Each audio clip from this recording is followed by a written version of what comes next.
Cheers. Just let's drink some blood. Now that is V8 vegetable juice. Now I'll pre-warn you that the camera sometimes does this weird thing where my voice goes out of sync with my face and it goes really down low for a while and goes slow and then it comes back to normal randomly. So if that happens, then that's what happens. Sometimes the aliens turn the knobs behind the scenes and they say, no, slow his voice down. The gremlins. Yes, we'll slow his voice down, but keep the thing the same. Keep the thing the same. Keep the thing the same. Keep the thing the same. Slow his voice down, but keep the video thing the same. Slow the voice down. Okay, let's shut up. Hello. If you got epilepsy, look away now. There's a sparkly thing over there, and I refrain from touching it. No, because I don't. Let's do it. Yes, this is a sparkly thing. I was thinking about magpies yesterday. Look at the sparkly thing, and I was thinking, so they get their little they apparently. I don't know if they still do this. Do magpies still go and collect shiny things? Shiny, because. We were told that as children that's what magpies do, but why do they do it? Is that do they have reasons? Are they hoarding? Has everyone who's been a magpie, has everyone who is a magpie, have they reincarnated from being a kind of king or a queen or something somewhere, or a very rich person, and they reincarnate sort of from a king, queen, or very rich person into the body of a magpie? And therefore they're like, I'm a magpie. Where's all my riches from being the king, queen, or rich person? Better collect shiny things. Why? Why did they do it? And what do they do with the stuff? Like, do they get back to the nest and they got the shiny things? They just look at it like, yeah, I got those. I collected those. They're mine. My shiny things. What do they do with them? What is the purpose of it? Is it just decorations? Just like, that's my shiny thing in my nest. Mine. I got it. Mine. I picked it up. Yep, it's a ring. Mine. Get off it. Mine. It's mine. Yeah? Alright? Mine. Not yours. Mine. Eh? My shiny thing. What? There is no shiny thing. So, yeah. What about them? But it is cool, isn't it? It's like... Sparkle disco ball of Christmas tree decorations. Okay, that is well cool. And now I know why magpies do it. They just look at the coolness of it and go, yeah. So, here we go. Today, we're doing idioms. Before we get into story time, idioms, idiots.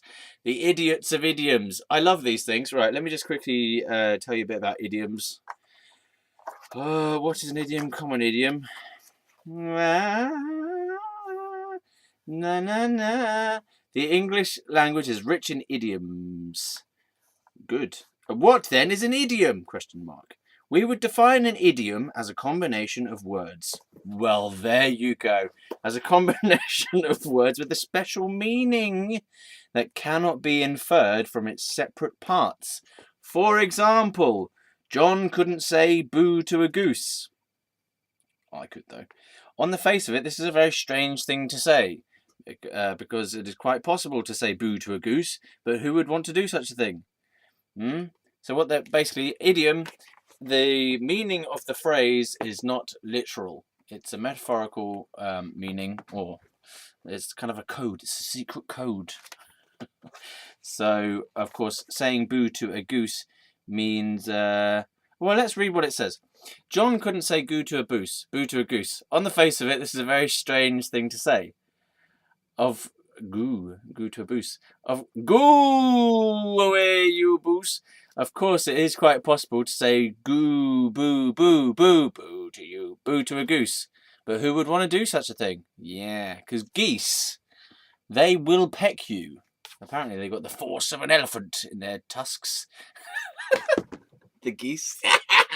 You know, with this shiny thing versus a magpie. The goose against the magpie. Yeah.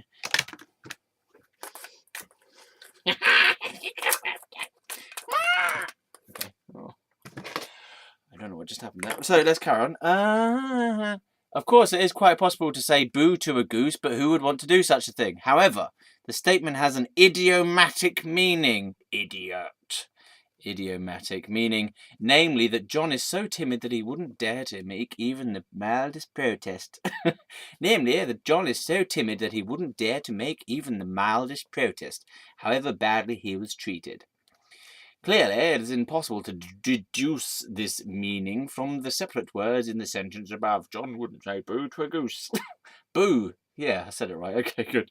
In other words, the meaning of the whole. The whole. The whole. No. No, I've done it before. It just doesn't. It's not as tasty as it looks. In other words, what am I doing? The meaning of the whole is different from the parts. Yes, very good. The sentence then has two meanings, double entendre. A literal meaning which means very little, and a metaphorical one. As I said before, hello, peekaboo. Boo to a goose. Are you a goose? Boo. Ah, okay. So the sentence has two meanings: a literal meaning, which means very little, and a metaphorical one, which is the idiom. Now, second example here. Shall we go Dutch? Unlike the first example, this one has no literal meaning at all, only an idiomatic one. I suggest that you pay for your meal and I pay for mine. Okay, so do you get what's going on? It's just like little phrases that don't mean what they say on the surface. They have a secret code meaning. And I'm going to just use this as a little sort of stupid tool to get me in the mood for telling Fieros story time, because that's what we're here today. I forgot to mention that 7 minutes into the video, and I forgot to mention it. We are doing Fieros story time. Let's drink some blood. All right, blood. Yeah. So we're in the Fieros story time zone. We're gonna try and get to the fucking Ngala tribe bit where I'm walking around in jazz. Walking around in a hostel called Jazz on Lennox, in a golden yellowy robe dress, African dress thing with a bandana on and a kind of dress skirt thing. We're going to try and get to that, but first we're going to read through one side of idioms, just these ones. Here we go. These ones here, just these ones, not the other ones. They're much more interesting, I imagine, but let's do it. Shelf is the first one. Shelf, you shelf. Yeah, whatever. Shelf, to be on the shelf. To have reached an age when a woman is unlikely to receive a proposal for marriage. Aww. You're on the shelf. That sucks. If they want to have a proposal for marriage, it sucks. If they do not want to have a proposal for marriage, then who gives a toss? You may as well go around collecting these instead. Don't do it. Hello. So, next one. To shelve a plan or proposal. To postpone it. Oh, yeah, it means to just boo to a goose. To postpone a plan or proposal. God damn it. Indefinitely. To shelve it.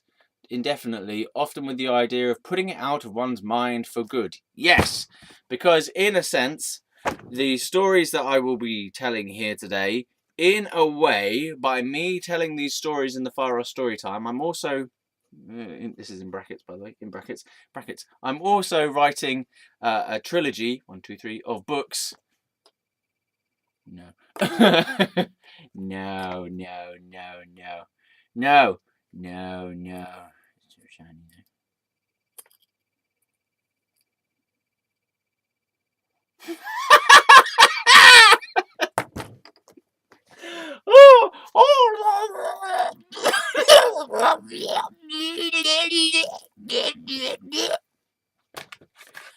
Oh, that was better. Okay, so let's put a bit more light on the subject. Ding, I am the subject. Hello. Oh, too lighty. Hello. Okay. So what am I doing? Oh yeah. So to shelve, in a way. Well, there's another different one over here.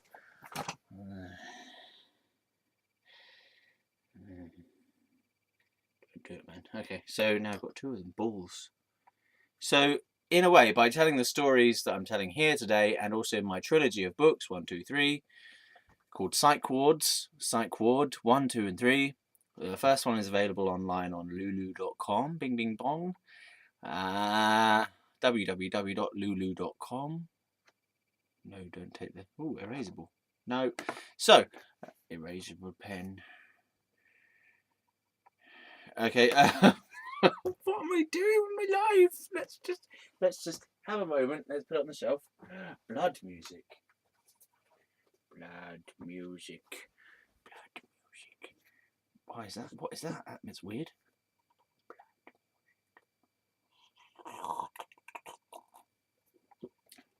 Dazzling flight of disciplined men. Let's read this. No, let's not read this. Okay. Okay, come on. Right.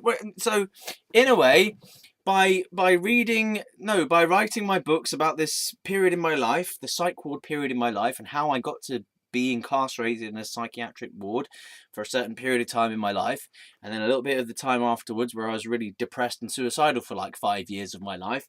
5 fucking years, man. Oh, god damn it. Oh. Yeah. 5 years of my life I was suicidal, buddies. Yeah. Come on, you fucking shitheads. Oh yeah, if you got epilepsy, just don't watch my videos. Yeah. Okay, come on.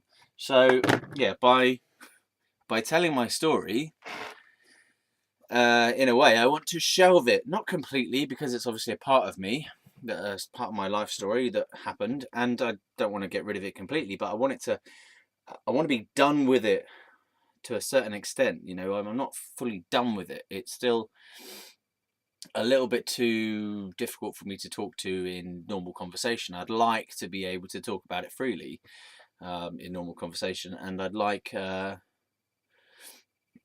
be done with it. I'd like to not have to talk about it, not have it there in the background like as something that I've never spoken fully about. So it's kind of get it off my chest, and then just to kind of be okay with it, resolve that psychological trauma, you know. So it is putting it on the shelf. It's not completely destroying it and forgetting about it completely. It's like putting it into a sort of its correct place, knowing that it was in the past, knowing that it was important, knowing that it was traumatic and helpful, positive and negative, all mixed into one, and to take what I can from it and what I have from it, and just kind of have it there, but not to be so much affected by it still that I have to keep talking about it all the time, or I have to kind of continue that thing on, that feeling on into the present. So shelving, very good. Drawer, not out of the top drawer. Almost always used negatively, not a lady or a gentleman. Okay, fine. Not a posh person like a magpie. Curtain. It's curtains for... it's the end of, or the finish of. It will be curtains for Norman if he doesn't find the money by next Wednesday. There you are. To draw a curtain over, to pass discreetly over an incident, to suppress it. Ah, see, that's what I don't want to do. And that's what I have done previously with my psych ward experiences, is I have drawn a curtain over them or tucked them under the carpet, which is actually what is coming next. This is good because this is actually, this was a random page, all right? This is not a pre-planned page. I always do this very off the cuff. Just pick it up and open it, whatever. But this is very useful. I like that when you pick open a book and something meaningful or relevant comes up. So, so to draw a curtain over, yeah. So I have previously been drawing a curtain over it, which means to pass discreetly over an incident, to suppress it, to kind of pretend that something hasn't happened. This is done when the scene is too painful or embarrassing to relate. Yes, painful to relate, to tell the story. And embarrassing. Well, less embarrassing. There are some embarrassing parts of it, which I do tend to draw a curtain over these days, but I'm not so embarrassed by them anymore, so I will be happy to lift the curtain off them, I suppose, would be the opposite, wouldn't it? And you got another part here which says to draw a veil over. Yeah, same sort of thing. So now we have the next one, which is to suffer a curtain lecture, which means to be scolded in bed by an irate wife, presumably your own irate wife, not just not anyone's irate wife just pops into your bed and gives you a scolding. To suffer a curtain lecture, not heard that one before. Then we've got the Iron Curtain, the military and political barrier. Okay, let's start this again because this is a long sentence with difficult words in. The Iron Curtain, the military and political barrier, right, which separates the Western democracies from the Warsaw Pact countries. The phrase first appeared in Dr. Goebbels' diaries, but was made famous by Winston Churchill in numerous speeches he made after World War II. Fine. Carpet. To sweep something under the carpet. To banish from one's mind a subject that is unpleasant or embarrassing. Same sort of thing as the curtain one, as I said before. Let's say again. To sweep something under the carpet, to banish from one's mind a subject that is unpleasant or embarrassing, to discourage its discussion. Sooner or later, you'll have to discuss Jane's marriage. Everything's to do with marriage on this page. Yeah, it's true, actually. There's a lot of marriage stuff going on this page. What's this about? Oh. To sweep something under the carpet, to banish from one's mind a subject that is unpleasant or embarrassing, to discuss to discourage its discussion. Sooner or later, you'll have to discuss Jane's marriage. It's no good sweeping the whole thing under the carpet. Yes, sooner or later, I will have to tell the story. There's no use sweeping it all under the carpet. And then the final one on this page is to be carpeted, which means to be rebuked by one's employer. Rebuked. In the old days when there was a carpet only in the boss's office, important carpet, an employee stood on the carpet to hear complaints about his work or to be dismissed. Get out of here, you. Right, let's get on with the story. How did I get to the fucking hostel? I think, so as far as we got on the last video, I had been out and sat in the forest meditating. I'd been almost picked up by this weird, creepy sort of homosexual person in a car with his little gay porn mag there going, come in and come home with me with my little penis. And I was like, no, and I just kind of walked very quickly away back home. I was living in Reading, which was the place that I went to university, but I'd already quit my university course like 7 months. I'm just guessing, actually. I don't actually know. The time periods and chronology are very kind of blurry. I know what happened, but I don't know exactly in what order and how long things took place. So I lived in Reading again after having lived there while I was at university. So I broke up with Mr. B, as we know. And that was after so let's try and fucking get things clear. So I was 18, right? I was 18. I was going out with Mrs. A.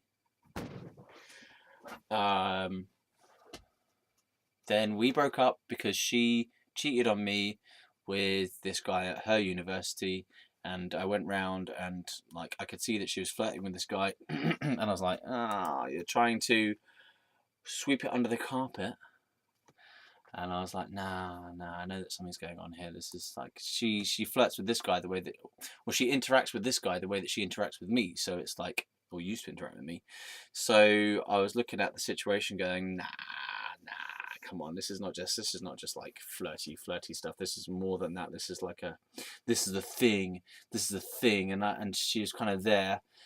We were in the kitchen of her halls of residence, and she was there kind of between me and him in the kitchen, like, and it was like she didn't know who to kind of go to or who to entertain or who to sort of carry the conversation on. She was trying to kind of make us both feel wanted or something, and I was like, I know what this is. I can see this. I'm not stupid. My perceptive abilities are working. And yeah, so eventually I managed to drag it out of her that she had slept with him, in the sense of sex, which was a fuck. But I was like, So she was living in university halls in London, and I was still living at home in this place, actually, at the age of 18. And so it was like November, I think, probably by that time, of that year. So my 19th birthday was coming up. I'd been like going up to see Mrs. A,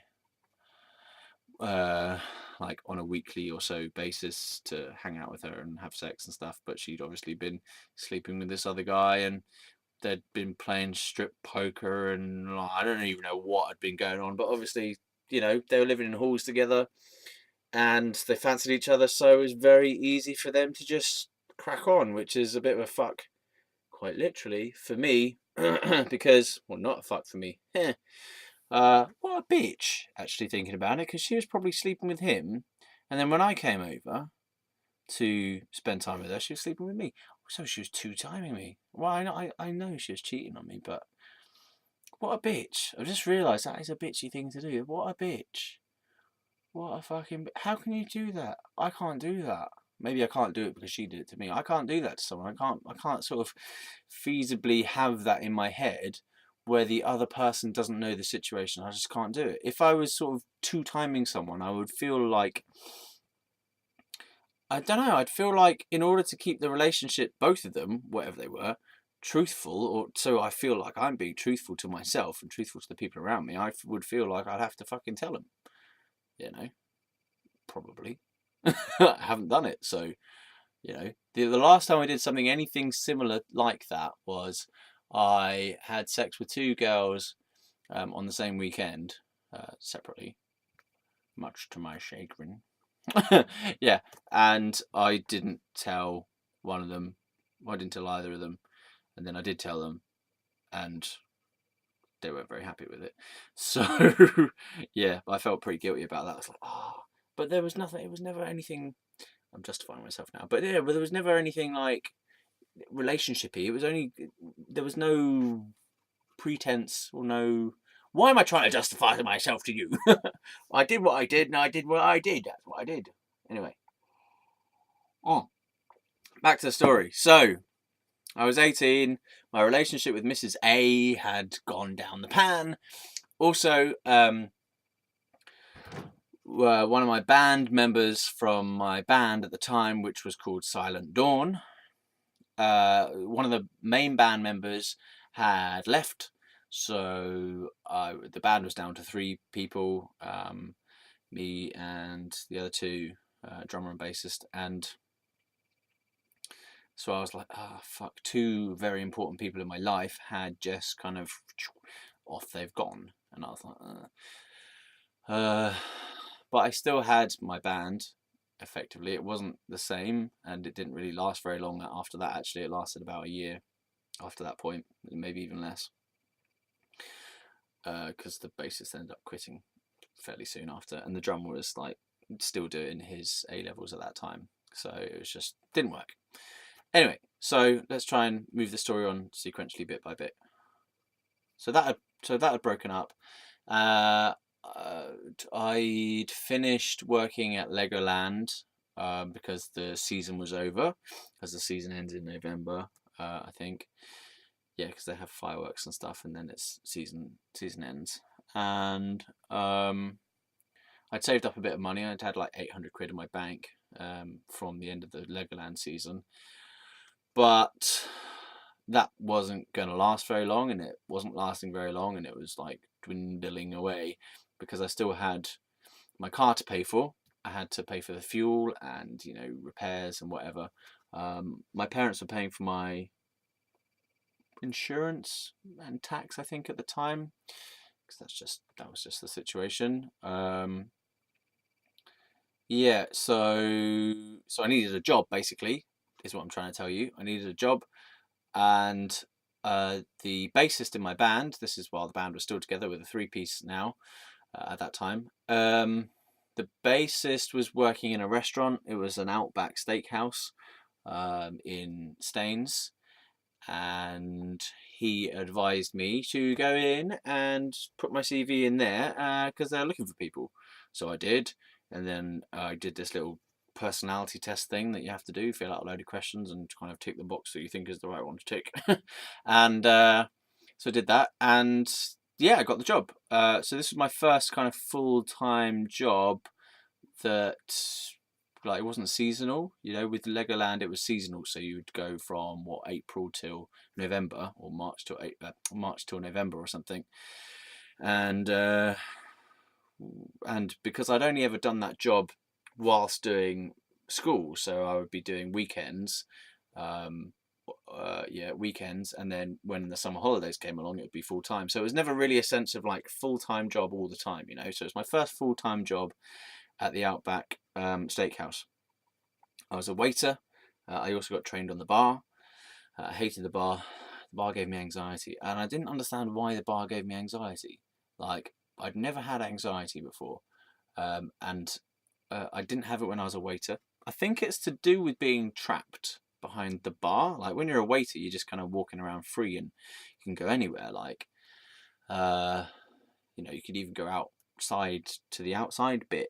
But when you're on the bar, your main place, okay, yeah, you can go and walk around and stuff, but your main place is behind this bar, this kind of thing. Now, I would imagine that some people would find that sort of safe in a way, because like there's a big barrier between you and other people. But I found it like a trap. I found it like a little kind of animal cage, I suppose. And there's all these people really quite close up to you. And let's say that you've got some drunk idiots on the bar, and they're spending all night chatting shit and going and being Larry or whatever on the bar. I think that's probably what caused the anxiety for me. I just didn't like it. But at the time, I wasn't really aware of why am I feeling this. I'd never felt it before. It's like this feeling in my chest. And I tried explaining it to my boss, and he kind of like didn't really get it. And I was like, nah, I really feel anxious on the bar. I really don't want to work on the bar anymore. And I guess I managed to get back onto waitering shifts. Anyway, that's where I met Mr. B. I'm not sure if I told you that in the last, in the videos before, but that's where I met Mr. B. He was a younger guy. He was 2 years younger than me, so by that point I was 19. I decided to cut my hair because my hair was probably, it was longer than this because it was able to be put in a ponytail. It was longer than this, and so it's like kind of down to here, I suppose, like shoulder length, but it was black, purpley, browny, black kind of color. Because it's all to do with the band thing, the long hair, the rock look and stuff like this.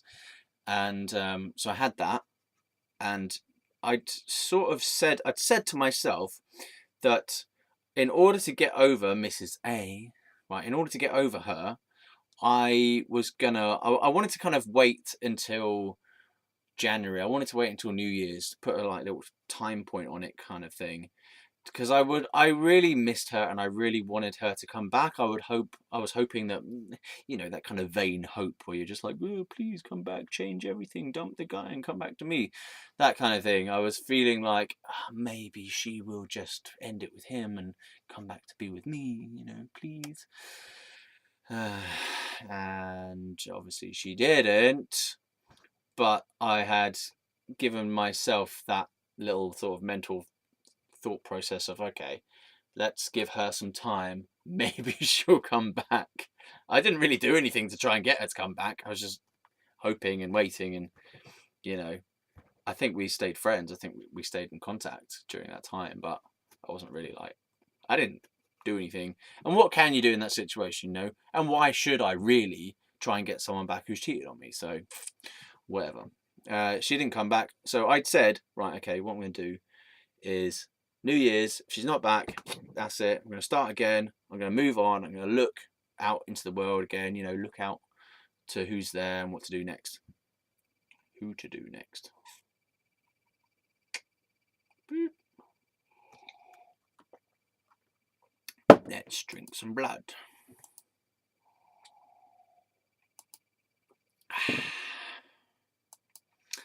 Right, and part of that thing was to symbolically put a kind of decision point cut, make a cut. So I cut my hair. New image, new look, new feeling, new year, fresh feeling, you know, short hair. And I might do this again with this hair, you know, I might cut it short. Again, but there's something about this hair at the moment. I'm really liking the watching it grow kind of thing. You know, it's longer now than it was. And it keeps getting longer, and it's just watching it do different things.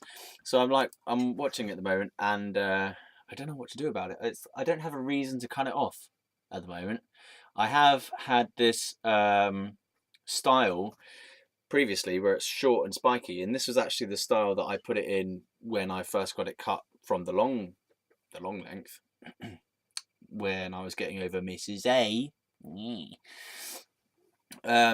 Yeah, I cut it into this kind of short, like little sort of triangle, spiky, not quite a Mohican, but like that sort of a triangular sort of central thing. And and sorry, yeah. So that's probably what the only next option that I would do with this hair right now is to go back to that kind of shorter style. But so I don't know what I'm doing with the hair. Normally I know what I'm doing with the hair. You know, with the hair is a thing, and it's like, right, is it going to be short? Is it getting longer? I'm growing it longer.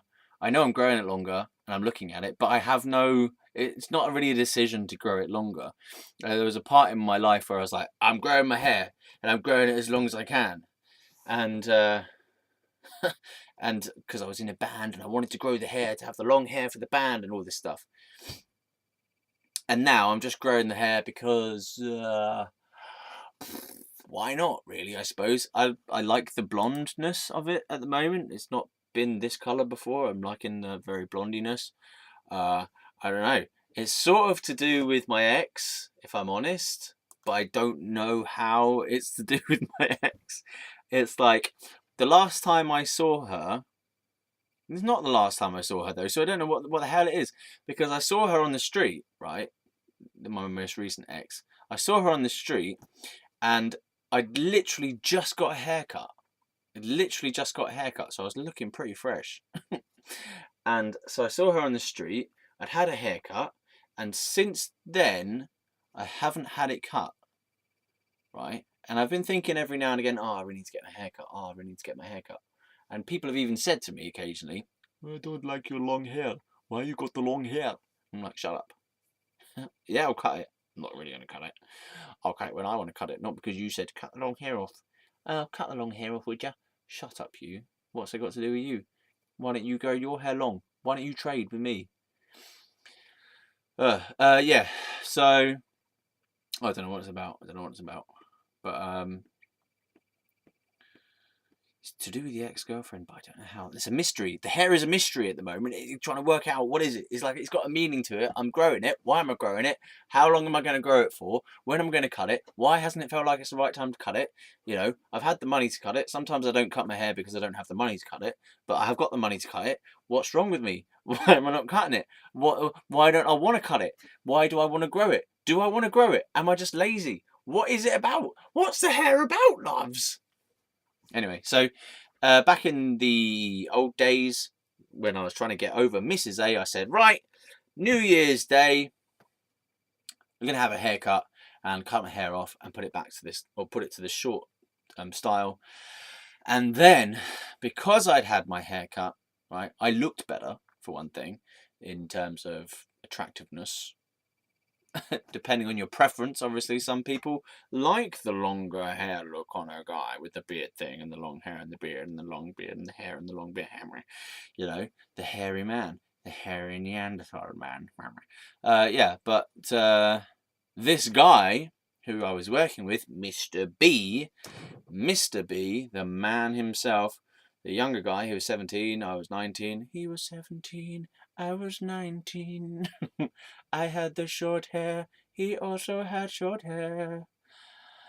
He liked me very much. I don't know whether I liked him at all, but I was curious. Curious. Okay. Yeah, I didn't know what I was doing with the whole sexuality thing at that point. You know, I was desperate. I tell you that much. I was fucking desperate because I'd broken up, or the relationship had broken up with Mrs. A, right? And I was going like, I don't know what I'm doing. I'm alone. I'm alone. I'm alone and by myself.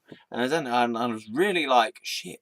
I'd been in that relationship for a year and a half, and it had been like the biggest relationship of my life, and I didn't know what the fuck I was doing. I was like, I'd never been alone, not properly, as in.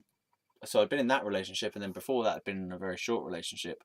But before there'd always been a kind of relationship there, in some way, or at least someone to be working on, kind of thing, to be like moving towards a relationship. So I was in this situation now, not right now, but then, the now of then of now, you know what I mean, back then.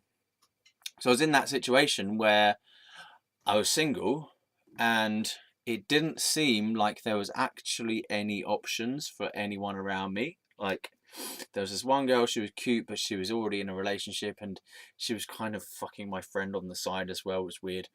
Um, there was this single girl in the restaurant who I kind of fancied, but I didn't fancy her that much either. So, I wasn't fully attracted to her. I tried to get it on with her in a sense, because when I tried to get closer to her, like I went around to her house one time, and it was just really like not going anywhere. It was really boring for both of us, and nothing happened. And I was trying to flirt, but she wasn't really interested. She was a lot older as well. I think she was probably around 30, and I was like 19 at that time. But she looked young, and she seemed young in her the way she was, but she just really wasn't interested at all. And I wasn't really interested in her. I think I was literally only flirting with her because she was there. She was the only person. There was another girl as well who was flirting with me, but she was also in a relationship, so just nothing was going on. Then this new girl came along, but she was quite young. She was 17, and for me that was too young at that time. But then this guy, oh, okay, so he was 17 as well. Actually, no, she was 16. That was why she was 16. That was too young for me, like at that time, 19 and 16. Nah. So there was no one around, women wise. I had these doubts about my sexuality from school. Anyway, with the itchiness. I'm gonna not itch my face even if it itches. So I'd had these doubts from school about my sexuality. I was not sure whether I was straight or gay or what. And the environment that I was in, the Outback restaurant, in terms of the social environment, was much more open. There was like 3 gay guys working there. In fact, one of the first things I noticed when I went in to hand my CV in was that there was a quite tall camp guy, and they were putting up these Christmas trees upside down, actually, now that I remember. Putting up these Christmas trees upside down on the ceiling. I'm itching it with my tongue. They're putting on these Christmas trees upside down on the ceiling because it's a down under thing, down under Australia, Outback restaurant, down under, Christmas trees upside down. Yeah, so they're doing that, and so it was an open environment because there was I'd never been anywhere where there were gay people who were accepted in the social environment. Who it was okay, they were openly gay. Everyone knew they were gay. They knew they were gay. They were okay with being gay, and other people, on the most part, were okay with them being gay. And that I'd never encountered that before. The only person who was gay in the secondary school, or who I'd ever come into contact with, actually, apart from these 2 guys who were living together, who I didn't really realize that they probably were in a gay relationship, but when I was like really young, we went to visit these 2 guys, like a family visit, and I think back to it now and I think, they were gay, but I didn't know at the time. They were just 2 guys living together. Okay, why are there 2 guys living together? I just was too young to even think about it. Yeah, so I was in this new environment. I was like, gayness is okay. Maybe this is the time for me to check it out, see what it's about. So, Mr. B found me attractive because of the whole haircut thing. He even said that. He was like, well, as soon as you cut your hair, I found you attractive, or I started fancying you or something. So he started fancying me. And then he really pursued me quite hard. He was helping me to like get finished with my work quicker. So he was going around like kind of cleaning my tables when I hadn't asked for it, but he'd somehow managed to get it so that I would give him a lift home because it was kind of on the way, I suppose. And I was just like, yeah, okay, whatever. Honestly, to begin with, I didn't really clock on to what was going on. And then it became apparent through the rumor, the kind of grapevine thing, that this guy was into me. And my friend, school friend who also worked there, was saying like, why don't you use this as an opportunity to figure out the whole gay thing? You know, you've always kind of been a bit sexually exuberant. Why don't you use this time to, experiment? And I was like, okay, yeah, maybe, I don't know, I'm a bit afraid, I don't know what it's going to be like, I don't know if I really want to, but okay, why not, I got to figure it out. And so there was a party came around, which I believe now was specifically arranged to set me up with Mr. B. Fuck's sake, I didn't even realize it. How can I not realize these things? I'm so fucking naive. But yeah, basically my mate and like him and this girl who she was seeing the chef and they were in a relationship, but then she was banging my mate. How do you do this? I can't do it. So yeah, they arranged a party thing at Mr. B's house, presumably basically so they could bang and so that I could be set up with Mr. B. Sounds really stupid to call him Mr. B right now, but that's what I'm going to do. So we're all there, and it was some family event or something for Mr. B. And it was a big place, lots of people there. It was an outdoor party in a kind of tent thing, whatever you call those things, marquees. And we split off from the main party, all four of us, and we were just kind of getting drunk and dancing around being stupid on the grass. Fine. Then I went up to Mr. B's room, and obviously the premise of the party was for me to check out this whole gay thing with Mr. B, who, and this is the part where it goes a bit wrong. Really, he was into me, and I wasn't into him. I was just in the experimentation zone. He was into me. He really liked me. He was younger than me as well, so he was kind of more.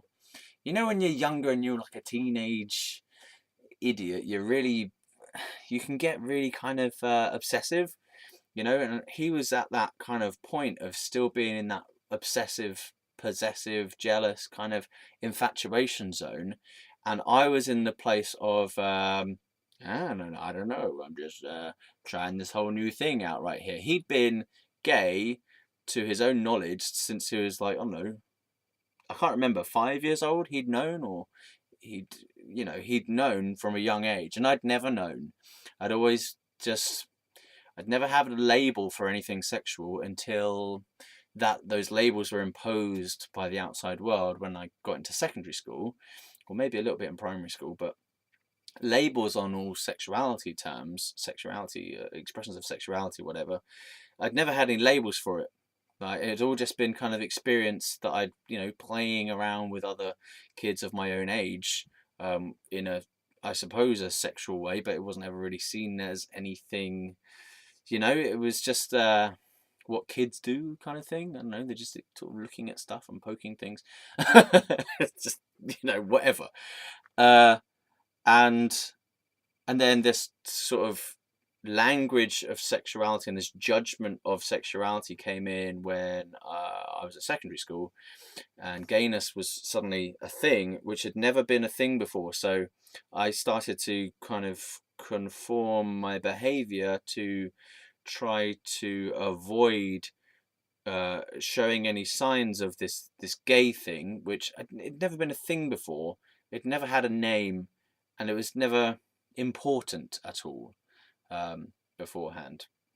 But it turned into this big issue at secondary school, that there was this thing called gay, and this thing called gay was bad, and you shouldn't be it, and you shouldn't express anything along those lines either. So that whole thing had been kind of repressed inside me, so I didn't know what the hell it was.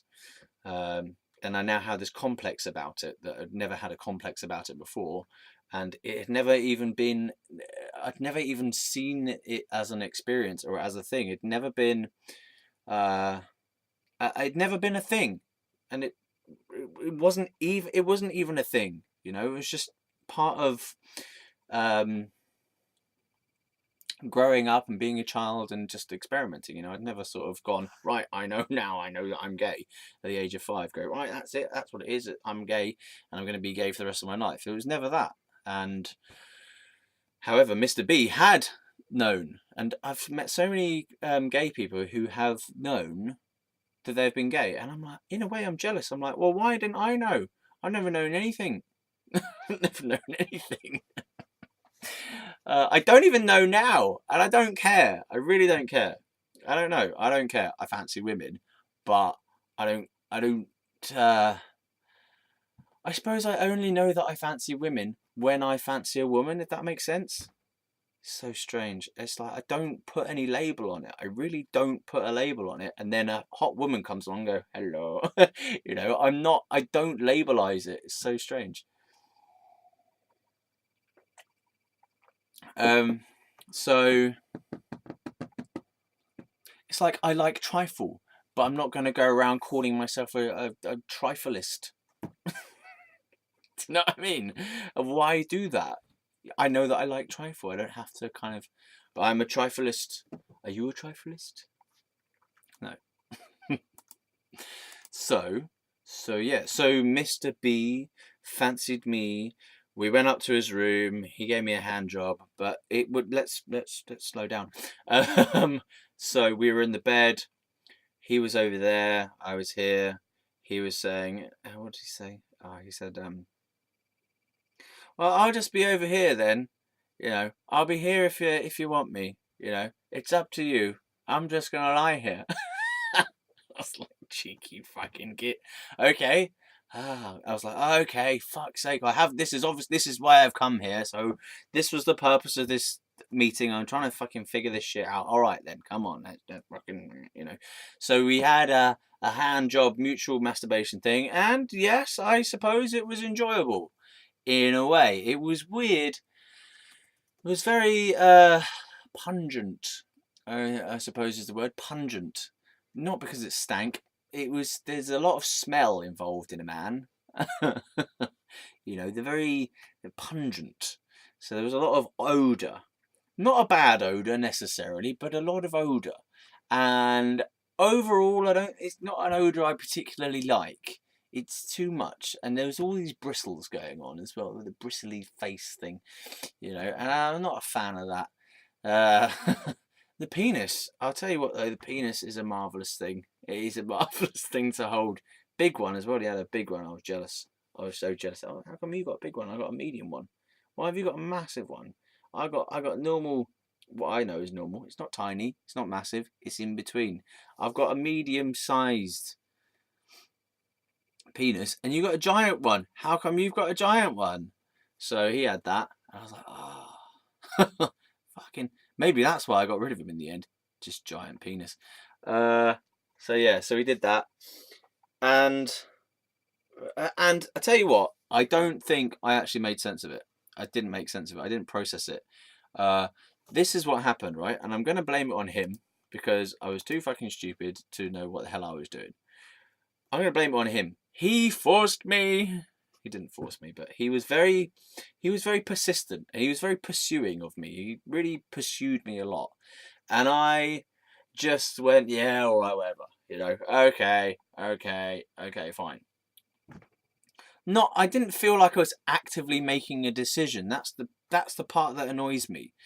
Is I feel like I just sort of surrendered and let this happen to me without being active about it. And that really annoyed me, because I actually had some ideas for what I wanted to do. I didn't want to get into a relationship at that point. After the first little experience, I knew, this is what I knew of my own self. I knew that I did not want to get in a relationship, actually. Thank you very much. That's what I knew in my own sort of self-knowledge. I was going to say my soul. That's probably a bit deep. In my own heart, in my own self-knowledge. That's what I knew in my self-knowledge. I did not want to get in a relationship, but what I wanted to do was to go to uni and to carry on experimenting with both men and women, and really try and, I don't know, sort of get a variety of experience, I suppose, was what I was looking for, because I felt like I was young. I felt like I didn't really know still what I liked. I felt like probably I hadn't had enough experience to make an informed decision about my relationships or about my sexuality in total.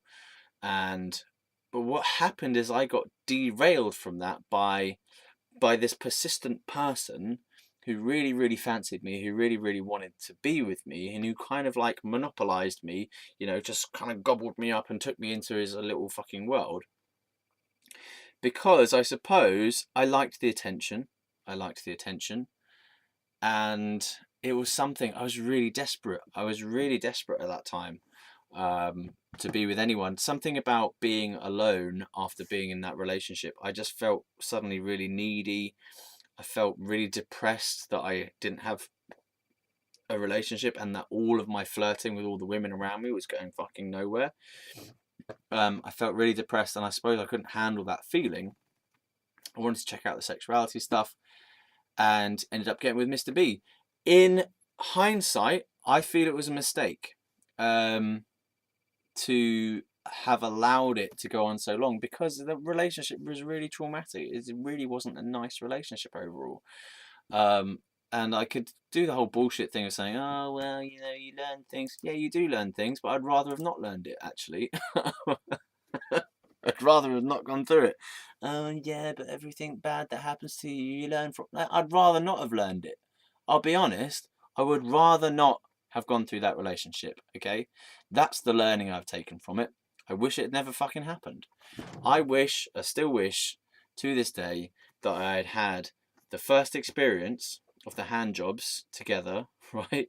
And then I wish I'd got ill for like a week, so that I couldn't speak to anyone, or couldn't go to work. I wish I just got ill and then had some time to think by myself about what it was that had gone on, whether I liked it or not, whether I wanted to do it again or not, because I felt, by the whole experience afterwards, and even during it, I felt like I'd suddenly got into something that I couldn't get out of.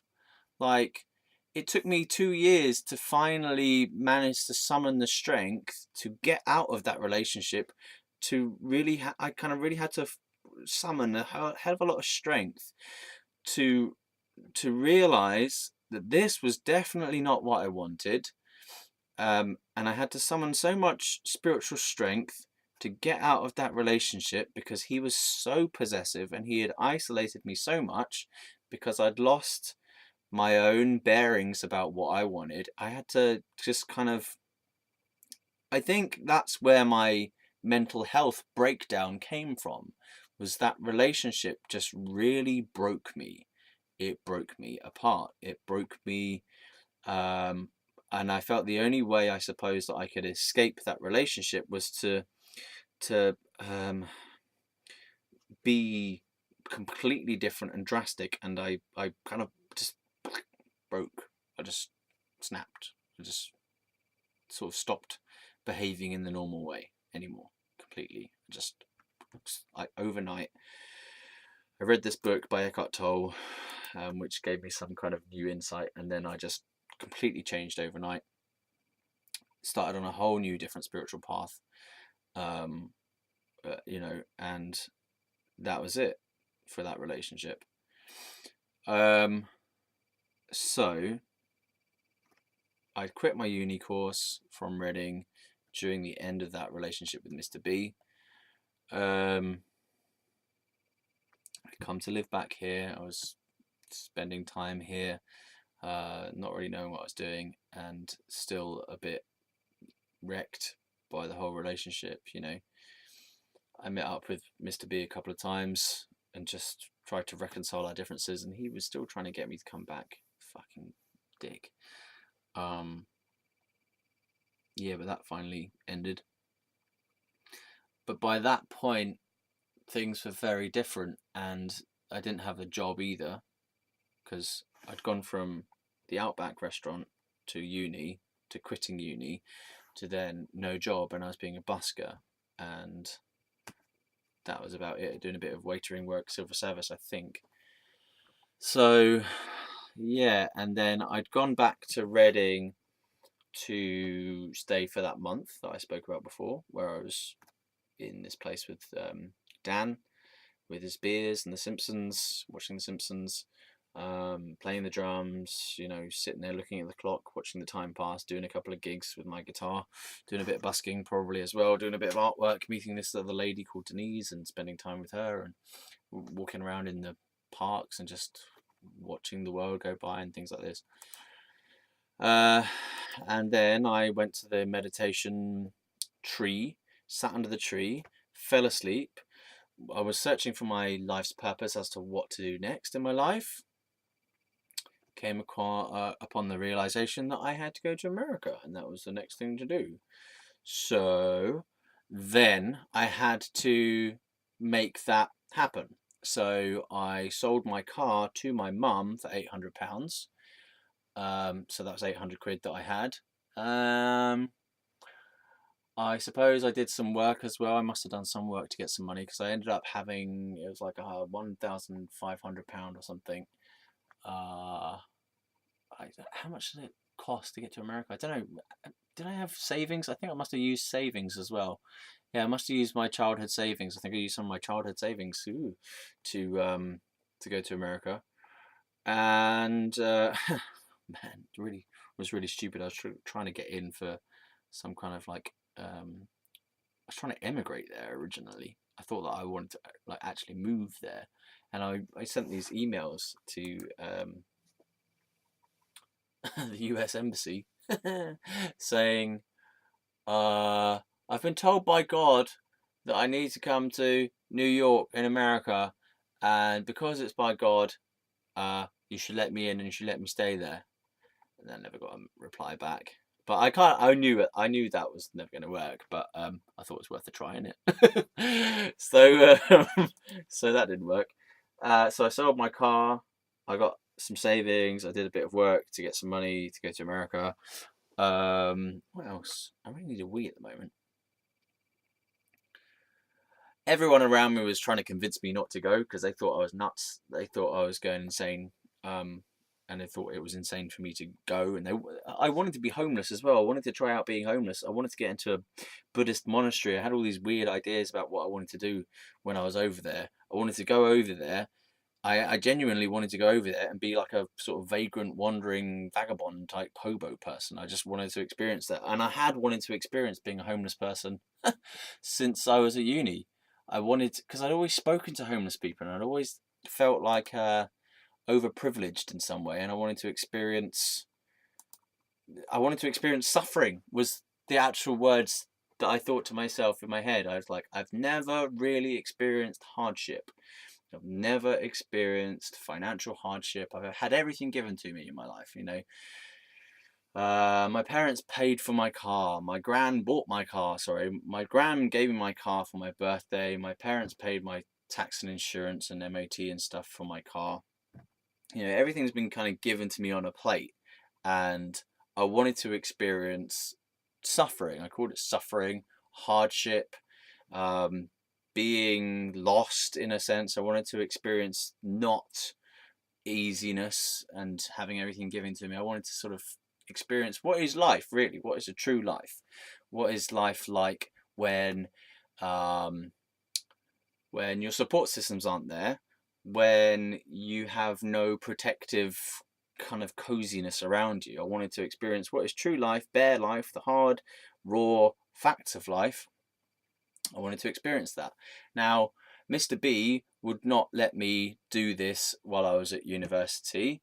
And all my friends at university also wouldn't let me do this. I wanted to just go out and sleep rough. I just wanted to sleep rough and see what it was like, and no one would let me. Um, they weren't having it, and I didn't. I was listening to them and going along with it. You know, obviously, I could have just disregarded what they'd said and done it anyway. But at that time, that wasn't who I was. I wasn't really able, didn't have those resources in me to just go against what other people around me were saying. I didn't have the ability to stand on my own 2 feet and say, well, I know you don't think I should be doing this, but I'm going to do it anyway. However, I did do that with regards to the trip to America, because everyone around me was saying, oh, no, you shouldn't go. Why are you going? You know, I think you need help, mental health problems. You've got mental health problems. I think you need help. But I was like, look, this is what I have been told, if you like, by the universe. It wasn't really being told, but it was what I knew was the thing that I needed to do. This is what I have to do, and I'm going to do it. You can either help me or you can try and stop me. My mum helped me. She was very helpful in organising, or helping me to organise my flights and the hostels and my finances and getting travellers checks sorted out and stuff like this. So my mum was very helpful. My mum just was kind of like, look, I think this is my mum's thought process. She was like, look, he's going to do this. He wants to do this.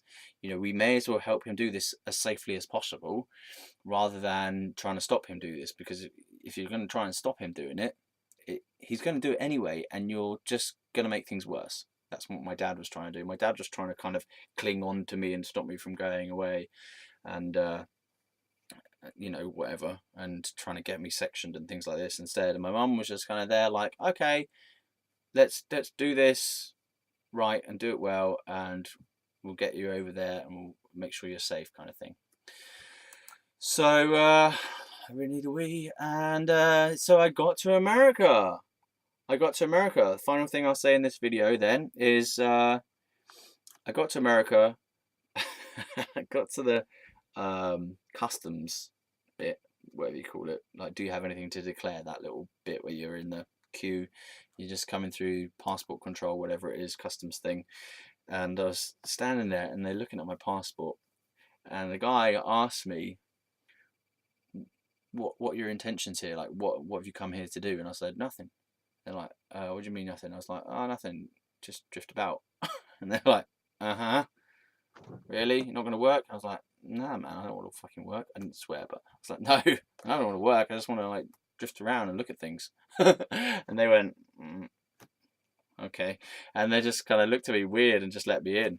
I was like, thank fuck. I swear I was going to get bummed. You know, I thought they were just going to be like, no, you can't do that. You got to go. You've got to go back home. You can't just drift around. I thought that because I sense that most people don't just say they're just going to float around. I didn't tell them that I wanted to be homeless, but yeah, I think most people have plans to stay with family or do sightseeing, or you know, they have a work thing going on, or if they're going on a visa, then they've got like the money to, I don't know, travel around and see things and do things, whatever. And my purpose was to nope, just gonna be here, mate. I just wanted to literally be where I was, and the being thing, you know, the whole beingness, you know, just seeing things, observing, being there, doing stuff as inspired things, but not planning anything. You know, it wasn't going to be a planned trip of here I'm going to go here, I want to see these things, just like that. I'm just here, mate. I just want to be here. So they just let me through, and I was like, oh, thank fuck for that. I swear I was going to get kicked out. I really thought I was going to get kicked out at that moment, but I got in. So we'll leave it there. I'm in America now. I got there. I got the story to there. There I am. Just walked out of the customs bit.